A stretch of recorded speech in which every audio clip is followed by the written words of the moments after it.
What you are now witnessing is my second closest attempt. To what, you might ask?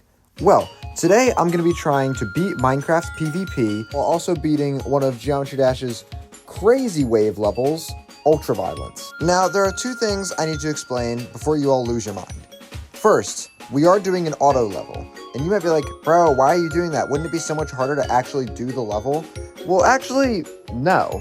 See, when doing a level like this, where click spamming is, you're not spamming, but you're clicking quite a lot, really all I'd have to do is pay full attention to the game and just keep swinging my sword at wherever the enemy was, and I'd probably win. As long as I can beat Ultraviolence, there's no challenge there. The reason I chose an auto is because autos are designed to make the level win on a very specific path, meaning that if you pretty much click at any point that's not a specific, open in the air, you're gonna die. You're gonna click off that path and you're going to lose. So I had to be very, very specific with when I was clicking. The other thing is, we're playing on Bedrock and not Java. Now, I can already hear you booing and why aren't you playing Java? Java's better. Well, Bedrock's better in this case because the Bedrock PvP is different. On Java, there's a lot more skill, whereas to Bedrock, a lot of the times you're just gonna go against somebody that's just gonna click spam.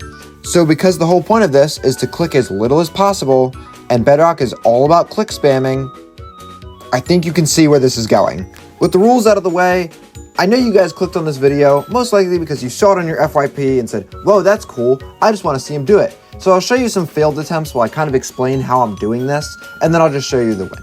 Because I know that's what you want to see. It's pretty cool. You will notice from time to time that my head will be turning one way, and then I'll quickly snap my neck and then look back through the direction. So I had two monitors open just so I could get the biggest screen possible because I needed to see as much as possible if I was going to win this challenge.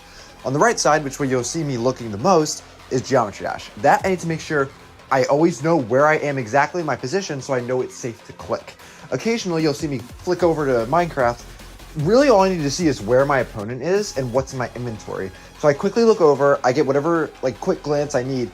All the information I need is very quick. I just need a glimpse just to see what I have and then go right back to Geometry Dash because I need to make sure I don't frick it up. That's the most important part. Minecraft, I need to really just hopefully be in a good position because Geometry Dash is where it's at. I need to know my position at all times. If I'm not paying attention and I look over, I don't know what percent I'm at, it's going to all fall apart because I don't know where I am. This challenge was nowhere easy, but I would say it was pretty straightforward. Except for one thing.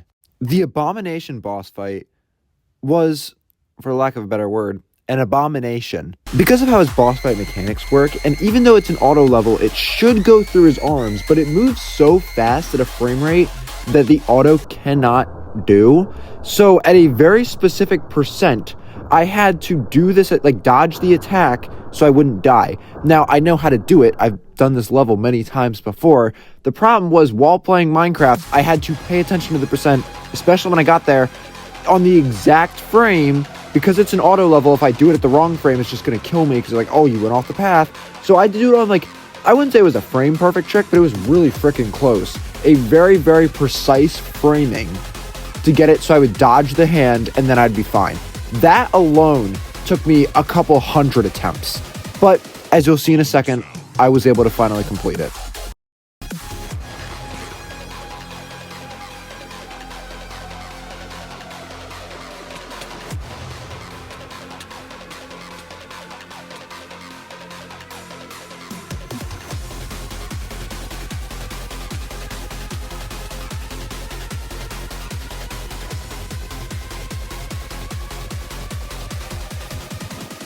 Ultimate sound.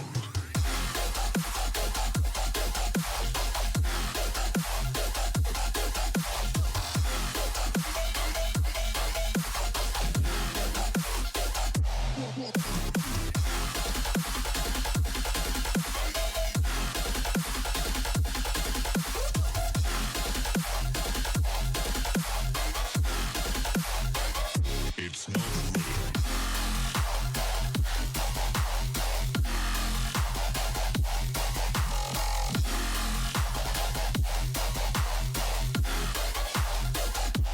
real.